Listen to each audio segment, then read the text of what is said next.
الحمد للہ وحدہ لا شریک لہ والصلاة والسلام علی من لا نبی بعدہ وعلی آلہ واصحابہ الذین اوفوا عہدہ اما بعد فاعوذ باللہ من الشیطان الرجیم بسم اللہ الرحمن الرحیم وما ارسلنا من رسول الا لیطاع باذن اللہ اللہم صلی علی محمد وعلی آل محمد کما صلیت علی ابراہیم وعلی آل ابراہیم انک حمید مجید اللہم بارک علی محمد وعلی آل محمد کما بارکت علی ابراہیم وعلی آل ابراہیم انک حمید مجید۔ اللہ تعالیٰ نے آخری پیغمبر حضرت محمد صلی اللہ علیہ وسلم کو نبی، رسول اور آخری نبی بنا کر بھیجا، اور رسول اکرم صلی اللہ علیہ وسلم کی بعثت کا مقصد یہ ہے کہ انسانیت مخلوق سے خالق کی طرف آئے، انسان دنیا میں رہتے ہوئے آخرت کے لیے فکر کرے، محنت کرے، کام کرے، اور انسان دنیا میں اس طرح جیے جس طرح اللہ چاہتے ہیں، اس طرح زندگی گزارے جس طرح اللہ چاہتے ہیں۔ اس کا سونا، جاگنا، اٹھنا، بیٹھنا، چلنا، پھرنا، کھانا، پینا، حتیٰ کہ جینا اور مرنا ایسے ہو جیسے اللہ چاہتے ہیں۔ دنیا کی زندگی بہت مختصر ہے اور آخرت کی زندگی نہ ختم ہونے والی ہے۔ خوش قسمت وہ انسان ہے کہ جو دنیا میں رہ کر اپنی آخرت کی تیاری کرے، اور بدقسمت وہ انسان ہے جو دنیا میں رہ کر اس طرح کام کرے کہ اللہ کو ناراض کر بیٹھے اور اپنی آخرت کو برباد کر بیٹھے۔ حضور اکرم صلی اللہ علیہ وسلم نے ارشاد فرمایا، الکیس من دان نفسہ وعمل لما بعد الموت۔ عقل مند انسان وہ ہے کہ جو اپنے نفس کو کنٹرول میں رکھے، اپنے نفس پہ قابو پا کے رکھے، اپنی خواہشات کو روک کے رکھے، ناجائز خواہشات پہ عمل نہ کرے، اور مرنے کے بعد کی زندگی کی تیاری کرے۔ والعاجز من اتبع نفسہ ہوا وتمنا علی اللہ۔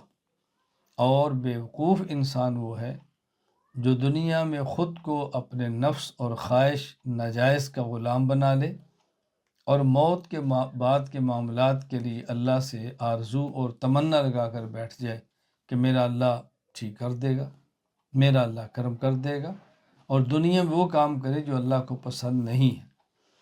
تو نبی کی آمد کا سب سے بڑا مقصد یہی ہوتا ہے کہ لوگ ایسے زندگی گزاریں جیسے ان کا خالق اور مالک چاہتا ہے۔ اس کے لیے اللہ اپنے پیغمبر پر وحی نازل فرماتے ہیں، اپنے پیغمبر کو علم عطا فرماتے ہیں، اور پھر نبی اس اللہ کی نازل کردہ وحی اور اللہ کے عطا کردہ علم کی بنیاد پر امت کی رہنمائی کرتا ہے۔ اب رسول اکرم صلی اللہ علیہ وسلم آخری نبی ہیں، قیامت تک کے لیے نبوت کا دروازہ بند کر دیا گیا۔ اب کوئی نیا نبی پیدا نہیں ہوگا۔ اللہ نے نبوت کا دروازہ بند کر دیا، اور علماء کو اللہ نے پیغمبر کا وارث قرار دیا۔ یہ علماء انبیاء کے وارث ہیں۔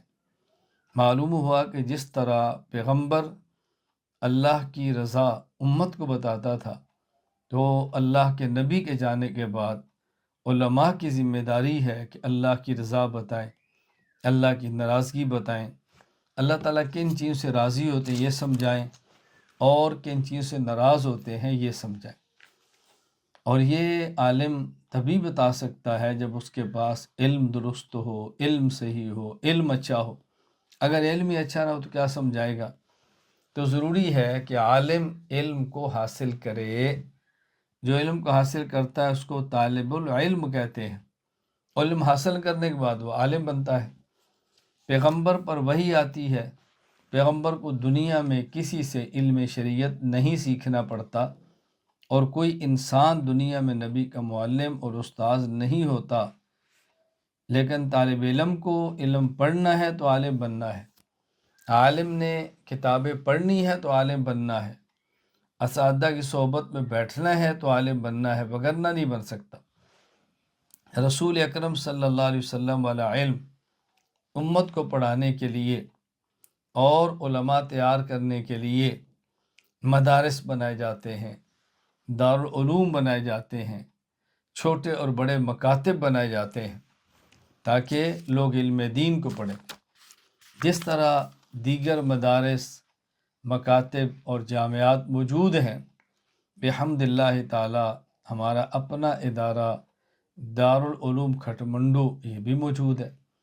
اللہ برکت عطا فرمائے، اللہ قبولیت عطا فرمائے۔ مفتی ابو بکر صدیق حنفی دامت برکاتہم نے اس کی بنیاد رکھی ہے، بہترین اساتذہ موجود ہیں، طلبہ وہاں پہ تشریف لا رہے ہیں۔ میں جب ستمبر 2023 کو دارالعلوم کھٹمنڈو میں گیا اور 4 دن وہاں قیام کیا، اساتذہ کرام سے نشستیں ہوئیں، طلبہ کرام سے ملاقاتیں ہوئیں، اور کھٹمنڈو کے دیگر مقامات میں جانا ہوا، تو ایک بات ہمارے سامنے آئی کہ وہاں نیپال میں دورہ حدیث تک اہل سنت والجماعت کا باقاعدہ مدرسہ موجود نہیں۔ تو مجھے بہت فکر پیدا ہوئی۔ مفتی ابو بکر صاحب سے اور اساتذہ کرام سے میں نے گزارش کی کہ آپ نیت فرمائیں اور دورہ حدیث تک دارالعلوم کھٹمنڈو کو شروع کریں۔ اللہ ان کو جزائے خیر عطا فرمائے۔ ان حضرات نے میری درخواست کو قبول فرمایا، طلبہ کرام سے بات کی، طلبہ ذہنی طور پر تیار ہوئے، اور اس وقت الحمدللہ عالمیت کا درجہ خامسہ موجود ہے جس میں طلبہ کرام کا داخلہ ہو گیا ہے۔ اللہ نے چاہا تو انشاءاللہ رفتہ رفتہ یہ دورہ حدیث تک جائے گا، تخصص تک جائے گا۔ اللہ تعالیٰ اس دارالعلوم کھٹمنڈو کے فیض کو پورے عالم میں عام فرمائے، اللہ تعالیٰ اس کو خیر کا منبع بنائے، اللہ تعالیٰ اس کو شرور اور فتنوں سے محفوظ رکھے۔ جتنے وسائل اسباب کی ضرورت ہے اللہ اپنے غیب کے خزانوں سے عطا فرمائے اور دنیا میں کسی کا محتاج نہ بنائے۔ طلبہ کرام موجود ہیں، اور آج دارالعلوم کھٹمنڈو کے یہ شوال 1445 ہجری کا افتتاحی درس ہے، افتتاحی سبق ہے، افتتاحی مجلس ہے۔ اساتذہ بھی موجود ہیں، طلبہ کرام بھی موجود ہیں۔ میں ان تمام سے گزارش کرتا ہوں کہ میں بہت لمبی بات نہیں کرنا چاہتا۔ انشاءاللہ ابھی تھوڑے وقت کے بعد ہمارا تخصص العقائد اسلامیہ کا افتتاح بھی ہوگا۔ اگر وقت ہو تو آپ اس بیان کو بھی سنیں اور تفصیل سے سنیں تاکہ ساری چیزیں علماء کرام کے سامنے آ جائیں۔ میں طلبہ کرام سے گزارش کرتا ہوں، ایک تو 16 شوال کو میں نے جو مرکز اہل سنت والجماعت کے آغاز پر طلبہ کرام سے باتیں کی ہیں وہ آپ طلبہ بھی دوبارہ سن لیں۔ مفتی ابو بکر صدیق صاحب آپ کو انشاءاللہ لگا کر سنا دیں گے اور تحریری شکل کے اندر بھی آ جائے گی، آپ اس کو دیکھ لیں۔ دوسری بات طلبہ کرام سے میں گزارش کروں گا کہ دیکھیں، اگر علم پڑھنا ہے تو اس کے لیے بنیادی چیز تقویٰ ہے، گناہوں کو چھوڑنا ہے، نیک اعمال کی پابندی ہے۔ جب انسان گناہ کرتا ہے اور توبہ نہیں کرتا تو دل پہ ظلمت چھا جاتی ہے، سیاہ نقطے لگ جاتے ہیں۔ علم الہی، نور نبوت ایسے دل میں نہیں آ سکتا جو گناہوں سے زنگ آلود ہو اور گناہوں سے بھرا پڑا ہو۔ نور علم اور علم الہی اور شریعت کا علم اسی سینے کے اندر آتا ہے جو سینہ گناہوں سے صاف ہو۔ اگر کہیں آ بھی جائے تو اس علم کی برکات نہیں ہوتی، اس علم کی نورانیت نہیں ہوتی، اس علم سے انسان فائدہ نہیں اٹھاتا۔ یہ بات بہت اچھی طرح ذہن نشین فرما لے۔ تو ہم تمام طلباء سب سے پہلے اپنے گزشتہ گناہوں کی توبہ کریں کہ یا اللہ ہمارے چھوٹے اور بڑے، علانیہ اور مخفی تمام گناہوں کو معاف فرما دے، اور ہم سچے دل سے توبہ کریں اور آئندہ کے لیے نیت کریں کہ ہم انشاءاللہ گناہ نہیں کریں گے، گناہوں سے بچیں گے۔ اگر کوئی گناہ ہو گیا تو ہم فوراً توبہ کریں گے۔